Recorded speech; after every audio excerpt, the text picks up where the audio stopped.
오늘 이 시간에도 함께 모여서 예배하시는 분들, 그리고 온라인으로 각 처소에서 예배하시는 분들 모두 주님의 이름으로 환영하고 축복합니다. 2020년을 이틀 남겨두고 있는 시점입니다. 요즘 핸드폰만 이렇게 켜서 보면은 핸드폰에 빅데이터라는 기술이 있어요. 그래서 우리가 작년 이맘때쯤에는 무엇을 했는지 사진을 계속 보여줍니다. 우리 어르신들은 카카오톡 이렇게 보면은 이제 1년 전에 뭐 했는지 이렇게 사진들 막 이렇게 보여주고, 우리 젊은이들은 뭐 페이스북이나 인스타그램 같은 SNS를 하면은 거기서 작년 이맘때쯤에 무엇을 했는지 막 이렇게 사진들을 지속적으로 핸드폰만 보면은 그 기억을 떠올릴 수 있도록 사진을 막 보여줍니다. 당연히 작년 사진들을 이렇게 핸드폰으로 보고 있다 보면은 그 시기에 작년 이맘때쯤에 나는 어떤 고민을 하고 살았고 또 나는 어떤 생각들을 하면서 살았는지를 자연스럽게 한번 이렇게 되돌아보게 되는 것 같습니다. 저는 작년 이맘때 포항에 가면 어떤 사역들을 내가 감당하게 될까? 내가 어떻게 사역을 할 수 있을까에 대한 질문과 고민들이 굉장히 많았던 시기였던 것 같습니다. 제가 이전에 해왔던 청년 사역보다 우리 이제 포항에 내려와서 맞이한 우리 청년들의 규모가 또 훨씬 컸고, 보다 전문적인 사역들을 조금 더 감당하고 싶다라는 기대가 부풀어 있었던 것 같습니다. 그리고 무엇보다 오랫동안 또 청년 사역을 감당하신 담임 목사님 아래에서 이렇게 배울 수 있다는 것이 저에게 또 커다란 기대 중에 하나였지요. 그리고 포항으로 가겠다는 결심이 있기까지 꽤나 열심히 기도하였고, 그 기도 응답 가운데 하나님의 인도하심이 있어서 하나님께서 이 포항 가운데 정말 큰 기대감으로 내려가게 하시구나라는 생각을 작년 이맘때 참 많이 했습니다. 그런 1년 전의 고민들을 되뇌어 보면서 자연스럽게 또 이 연이어서 저의 1년을 다시 한번 되돌아보는 시간도 가지게 되었습니다. 그런데 1년을 되돌아보면서 연약한 저에게 가장 표면적으로 떠오르는 인간적인 감정이 뭐였냐면 배신감이었어요. 배신감. 여러분들은 어떠신가요?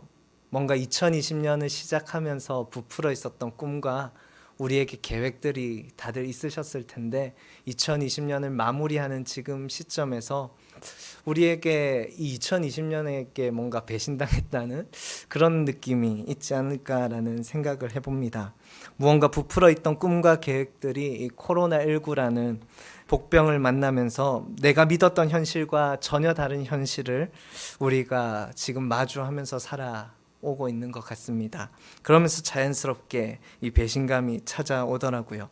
특히 올 연초에 포항에 오자마자 우리 임원들과 함께, 청년 임원들과 함께 열심히 겨울 수련회를 준비했었습니다. 겨울 수련회 열심히 준비했었는데 그 겨울 수련회가 있는 해당 주에 코로나19 때문에 겨울 수련회가 취소되면서 씁쓸한 마음을 임원들과 함께 그렇게 가졌던 것도 아직 제 기억에 너무나도 선명히 남아있는 것 같습니다. 아마 많은 성도님들도 코로나19와 함께했던 위드 코로나의 이 2020년을 돌아보면 연초의 계획과 다른 연말의 모습으로 인해 많은 배신감을 겪을 것 같습니다. 또 2021년에는 이 코로나19가 끝나겠지 그렇게 생각을 했는데 혹 또 2021년에도 코로나19가 만약에 끝나지 않으면 우리에게 그 배신감은 또 얼마나 크게 다가올까, 그런 우려 또한 해보게 되는 시점인 것 같습니다. 우스갯소리로 2020년에게 배신을 당했다고 말씀드렸지만 우리의 삶에서 관계나 기대했던 상황에 당하는 배신은, 이 배신감이란 것은 참 견디기 어려운 감정 중에 하나인 것 같습니다. 오늘 우리가 살펴본 이 시편의 본문도 배신당한 다윗의 상황 속에서 나오는 노래이기도 합니다. 성경에서 오늘 본문의 시편을 살펴보면요, 그 성경 본문 위에 보면은 이 시편의 주제와 함께 오늘은 특별히 이 시편이 노래되던 상황까지도 잘 묘사해 주고 있습니다. 거기 보면은 다윗이 십광야로 도망갔을 때 십광야 사람들이 사울에게 다윗이 여기 숨어 있다라고 고자질하면서 다윗이 위험에 노출된 그 상황에 쓰여진 시가 바로 이 시편 54편입니다. 특별히 그 기록은 사무엘상 23장을 보면은 잘 나와 있는데요.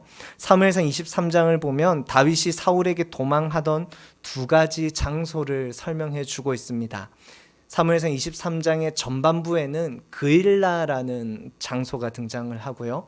후반부에는 십광야가 등장을 합니다. 올해 수요 예배 때 담임 목사님께서도 이 사무엘상 강해를 우리에게 해주셨는데요. 그 기억을 조금 되짚어 보면서 우리가 먼저 이 시의 배경을 조금 살펴보기 원합니다. 사무엘상 23장을 보면은 다윗이 사울을 피해서 그일라라는 지역에 숨어 있었습니다. 그런데 이 그일라를 블레셋 군사들이 쳐서 이 그일라 지역에 있는 타작마당을 탈취했던 것이죠. 빼앗아 버리는 일이 발생했습니다. 그리고 이 일을 보고 이 다윗이 그 어렸을 때부터 특유의 그 용맹함이 있지 않습니까? 이 블레셋 군사들의 이 불의함을 보고 하나님 앞에 기도합니다. 하나님, 내가 저 블레셋 군사들에게 내려가서 한번 해버리고 싶습니다. 내가 저들을 무찌르고 싶습니다. 하나님께 다윗이 그렇게 간구하지요. 그러니까 하나님께서 다윗에게 내려가서 저들을 물리쳐라라고 응답을 주십니다. 그런데 다윗이 그 응답을 가지고 다윗이 데리고 있던 사람들에게 가서 우리가 저 그일라를 치러 가자 이러니까 다윗과 함께 있던 무리들이 이렇게 이야기합니다. 우리가 남유다에 지금 이렇게 숨어 있기도 벅찬데 무슨 저기 내려가서 블레셋 군사들이랑 전쟁을 하자는 거냐 라면서 여론들이 굉장히 부정적으로 흘러가기 시작을 하죠. 이 부정적인 여론을 가지고 다윗이 다시 한번 하나님께 기도합니다. 하나님께 다시 한번 내가 저 블레셋 군사들을 무찌르고 싶습니다라고 간구하자 하나님께서 내가 저들을 내 손에 맡겼다라고 확답을 주시지요. 그래서 다윗이 그 확답을 가지고 블레셋 군사들을 그일라 지역에서 물리치고 그일라 사람들을 구해줍니다. 그러면 우리가 이 지점에서 기대해 볼 수 있는 장면은 분명히 이런 장면일 것입니다. 그일라 사람들을 지금 도망 중에 있는 다윗이 구해줬으니까 이제 이 그일라 사람들은 다윗을 사울로부터 잘 숨겨주고 또 다윗은 이 그일라 사람들을 잘 보호해주면 되겠다. 서로가 서로를 보호해주고 윈윈 전략으로 이 시기를 잘 보내면 되겠다라는 이런 우리가 해피엔딩을 누구나 기대하고 꿈꿔볼 수 있을 것 같습니다. 그런데 이게 웬일입니까? 이 그일라 사람들이 사울에게 쪼르르 쫓아가서 다윗이 지금 이 그일라 지역에 숨어 있다라고 사울에게 찾아가서 고자질하고 알려버리는 것입니다. 이 말을 듣자 사울은 다윗을 잡기 위해서 그일라 지역에 군사들을 보내서 그일라 지역을 전부 다 포위해라고 그렇게 명령하였습니다. 다윗은 이 소식을 듣고 도망 다니다가 오늘 이 시편이 기록된 십광야라는 지역에까지 도망을 가게 된 것입니다. 그리고 이 십광야에서 사울을 피해 숨어있는 다윗에게 여러분 어떤 마음이 과연 올라왔을까요? 내가 그일라 지역의 사람들 이 정의감을 가지고 하나님께 기도하면서 블레셋 사람 무찔러 줬는데 돌아오는 것은 나를 여기 숨어있다고 사울에게 고자질해? 라는 그 엄청난 배신감과 함께 지금 다윗이 이 십광야에 숨어 있는 거죠. 그런데 여기에 엎친 데 덮친 격으로 십광야에 있는 그 사람들까지도 다윗이 이 십광야에 숨어 있다라고 사울에게 고자질하는 것입니다. 그렇게 고발하는 것이죠. 그런 상황 속에서 다윗은 오늘 시편을 통해서 하나님께 이렇게 탄원하면서 기도합니다. 우리 1절과 2절 말씀 함께 봉독해 보도록 하겠습니다. 1절과 2절 말씀입니다. 시작. 하나님이여 주의 이름으로 나를 구원하시고 주의 힘으로 나를 변호하소서. 하나님이여 내 기도를 들으시며 내 입의 말에 귀를 기울이소서. 아멘. 다윗은 1절과 2절을 통해서 하나님께 세 가지 간구를 드립니다. 먼저는 주의 이름으로 나를 구원해 달라고 첫 번째 간구를 합니다. 여러분, 유대인들에게, 이스라엘 민족에게 주의 이름을 간구한다는 것은 그 주님의 이름이 있는 곳에 하나님의 임재를 간구한다라는 것과 일맥상통합니다. 이스라엘 사람들은 주님의 이름이 있는 곳에 하나님께서 임재하신다고 그렇게 신앙으로 믿어왔던 것이죠. 그래서 여러분 신명기 16장 2절을 보면 여호와께서 자기 이름을 두시려고 택하신 곳에서 이스라엘에게 제사를 드리라라고 말씀하십니다. 즉 하나님의 임재가 있는 곳에 그곳에서 그 성전에서 바로 이스라엘은 제사를 드려야 하는 것이죠. 그런데 다윗은 지금 자신이 처한 그 자리로 하나님의 이름을 간구합니다. 자신이 처한 그 위기의 자리로 하나님의 이름을 부르짖습니다. 즉 하나님, 저 성전에 임하는 게 아니라 지금 내가 위기에 처한 이 자리로 하나님 임재해 달라고 다윗이 그렇게 기도하는 것이죠. 그리고 임재하셔서 나를 구원해 달라고 다윗이 그렇게 기도하고 있는 것입니다. 다윗의 상황이 얼마나 급박한지를 우리가 알 수 있는 것이죠. 둘째로 다윗은 하나님께 하나님의 힘으로 나를 변호해 달라고 그렇게 기도합니다. 이는 하나님의 정의로 이 세상을 다시 바로 잡아달라는 그런 간청이지요. 그리고 마지막으로 하나님, 나의 기도를 들으시고 귀를 기울여 달라고 마지막으로 다윗이 간구합니다. 들으시고 귀를 기울여 달라, 같은 표현을 2번 반복하는 것이지요. 여러분, 반복은 항상 무엇의 의미를 가지고 있습니까? 강조의 의미를 가지고 있습니다. 즉 다윗이 다급한 자신의 상황에 즉각적으로 하나님께서 응답해 달라고 그렇게 간구하고 있는 것입니다. 다윗이 절망적인 상황 속에서 다급하게 하나님께 이렇게 3가지를 간구하고 있음을 우리는 이 표현들을 통해서 충분히 유추해 볼 수 있습니다. 그러면서 다윗은 연이어 3절에서 자신이 이렇게 간구할 수밖에 없는 상황을 3절에서 간략하게 언급합니다. 우리 3절 말씀 한번 같이 읽어보도록 하겠습니다. 3절입니다. 시작. 낯선 자들이 일어나 나를 치고 포악한 자들이 나의 생명을 수색하며 하나님을 자기 앞에 두지 아니하였음이니이다. 아멘. 낯선 자들, 포악한 자들이 지금 다윗을 치고 생명을 위협한다라고 기록하고 있습니다. 그런데 여기서 우리가 유념할 것, 주의 깊게 볼 것이 있다면 바로 그렇게 다윗의 생명을 수색하고 있는 자들의 상태가 어떤지 다윗은 이렇게 표현하고 있습니다. 하나님을 자기 앞에 두지 아니하였음이니이다. 지금 다윗을 쫓아오고 있는 이들의 상태가 하나님을 자기 앞에 두지 아니하였다라고 다윗은 기록하고 있습니다. 조금 더 쉽게 표현하자면 지금 다윗을 배신하고 위협하는 자들은 하나님을 안중에 두지 않았다라고 다윗이 그들의 상태를 표현하는 것이죠. 다윗을 해하려 하는 자들은 하나님이 안중에 없으니 자신들이 하나님의 역사를 방해하고 있는지 모르고 있습니다.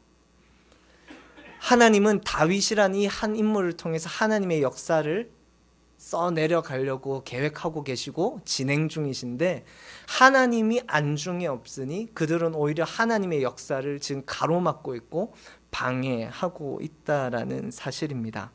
여러분, 앞서 말씀드린 그일라 사람들이 어떻게 다윗을 배신할 마음이 생겼을까요? 다윗이 자신들을 구해줬는데 배은망덕하게 그 다윗을 배신할 마음이 그일라 사람들에게 어떻게 생겨났을까요? 그일라 사람들이 등장하는 사무엘상 23장 바로 앞장인 22장을 보면은 노비라는 지역의 제사장들이 등장합니다. 이 노비라는 지역의 제사장들이 다윗을 숨겨줍니다. 그리고 다윗에게 그 골리앗의 칼까지도 막 전해주죠. 그런데 사울이 이 노베 제사장들이 다윗을 숨겨줬다는 사실을 알고 노베 제사장들을 전부 다 죽여버립니다. 그러니까 사울이 얼마나 광기에 취해 있는지도 우리가 잘 알 수 있는 대목이기도 합니다. 왜냐하면 제사장들은 어떤 존재들입니까?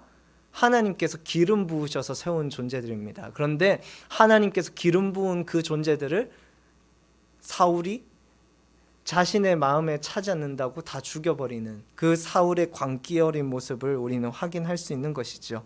아마 이 22장에서 노베에서 제사장들이 다 죽었다는 소문이 남유다 지역에 아마 퍼졌을 것입니다. 그릴라 사람들도 그 소식을 들었겠죠. 아, 이 다윗을 숨겨주면은 우리에게 득이 되는 게 아니라 결국 뭐가 되겠다? 화가 되겠구나. 그리고 나아가서 십광야의 사람들도 이 다윗을 숨겨주는 게 우리에게 득이 되는 게 아니라 우리도 저 노베 제사장들처럼 우리의 목이 날아가게 생겼구나 하면서 전부 다 사울에게 가서 다윗이 여기 숨었다고 미리 앞서 그렇게 고발하는 것이죠. 그들에게, 다윗을 고발한 그들에게 하나님의 공의와 정의, 하나님의 역사, 이런 것은 안중에 없었습니다. 무엇이 그들에게 가장 중요했을까요? 바로 그들에게 가장 중요했던 것은 삶에서의 진리였습니다. 진리. 바로 자신들의 목숨과 안전이 그들에게 가장 최우선이었죠. 여러분, 영화 장르가 다양하지 않습니까? 로맨스부터 시작해서 SF 등등등등 굉장히 다양한 영화의 장르가 있는데, 느와르라는 영화의 장르가 있습니다. 이 느와르는 주로 조폭들이 나와가지고 범죄를 하는 그런 이제 스토리로 구성되어 있는 영화의 장르인데요. 이 느와르 장르의 영화를 보면은 꼭 자주 연출되는 장면이 있습니다. 주인공이 가장 믿었던 그 부하나 아니면 친구에게 끝에 꼭 배신을 당해서 죽임을 당하는 그런 장면들이 이 느와르 영화에서 굉장히 자주 연출됩니다. 여러분, 왜 세상의 관계와 상황은 우리 마음처럼 안 되고 또 속된 표현처럼 늘 뒤통수 치는 것일까요? 모든 관계와 상황이 바로 실리를 중심으로 이해관계로 형성되어 있기 때문입니다. 자본주의 사회에서는 더더욱 그렇지요. 누군가 얻으려면 누군가는 직간접적으로 다른 이의 것을 착취해야만 하는 그런 상황이 이 세상 속에서 끊임없이 반복됩니다. 성탄절에도 담임 목사님께서 잠깐 언급하셨듯이 누군가가 힘들어지면은 또 반대로 누군가는 그 기회를 타서 호황을 누리는 사람들도 있는 것이죠. 이런 상황들이 이 세상 속에서는 지속적으로 반복됩니다. 관계도 우리의 상황도 이익이라는 것이 중심에 있다 보니 일단은 내 뜻대로 되는 일이 별로 없습니다. 그리고 오히려 믿었던 관계마저 이 관계가 나에게 이익이 안 된다라고 생각하면은 세상 사람들은 늘 등돌리기 일수입니다. 그런 것이 만연한 세상이지요. 신의보다 실리가 앞서는 사회, 그것이 바로 오늘날 사회에도 동일한 모습이지 않을까 싶습니다. 오늘 다윗도 신의보다 실리가 앞선 자들에 의해 지금 목숨의 위협을 당하고 있습니다. 단지 그들은 사울이라는 현실의 권력에 기생하여 삶을 연명하는 존재들이었죠. 성도는 분명히 이렇게 실리가 우선시되는 세상 속에서 살아가고 있습니다. 뿐만 아니라 이 세상 속에서 성도는 늘 이런 유혹에 노출되어 있습니다. 세상은 하나님과 믿음으로 이루어진 관계가 눈앞의 현실의 이익에 비하면 작고 초라한 것이라고 늘 우리에게 유혹합니다. 하나님의 나라를 세운다는 것, 그것은 가계의 실제적인 이윤과 행복을 추구하는 것에 비하면 아무것도 아니라고 세상은 우리에게 유혹해 옵니다. 그리고 언제까지 세상처럼 살지 않고 손해 입으면서 살 건지 우리에게 늘 질문해 오면서 유혹하지요. 언제까지 그렇게 살 거냐고, 언제까지 그렇게 어리석게 살 거냐고, 언제까지 그렇게 미련해 보이게 살 거냐고. 세상은 진리라는 그 막강한 힘을 우리에게 보여주면서 왜 이것을 쫓아 살아가지 않느냐고 우리에게 되려 반문하고 질문하며 늘 찾아옵니다. 하지만 오늘 설교 제목처럼 하나님 앞에서 살아가는 사람, 안중에 하나님이 있는 사람은 이렇게 고백하면서 살아가는 것이죠. 우리 4절 말씀 함께 보도록 하겠습니다. 4절 말씀 함께 봉독하도록 하겠습니다. 시작. 하나님은 나를 돕는 이시며 주께서는 내 생명을 붙들어 주시는 이시니이다. 아멘. 여러분, 이 4절이 굉장히 중요합니다. 다윗은 이렇게 고백합니다. 3절에 보면은 이 낯설고 포악한 자들은 다윗의 생명을 어떻게 합니까? 수색하고 있습니다. 그런데 4절에서 다윗은 하나님은 나의 생명을 어떻게 해주시는 분이라고 기록하고 있습니까? 붙들어 주시는 분이다라고 기록하고 있습니다. 바로 세상은 늘 우리의 생명을 착취하고 빼앗아 가려고 다가오지만 하나님은 그런 이 세상에서 우리의 생명을 붙들어 주시는 분이라는 사실, 그것을 우리는 기억해야 됩니다. 세상은 안중에 하나님 없이 실리를 바라보면서 살아가지만 하나님의 사람은 하나님 앞에서 내 생명이 저 하나님께 속하였음을 기억하는 사람들입니다.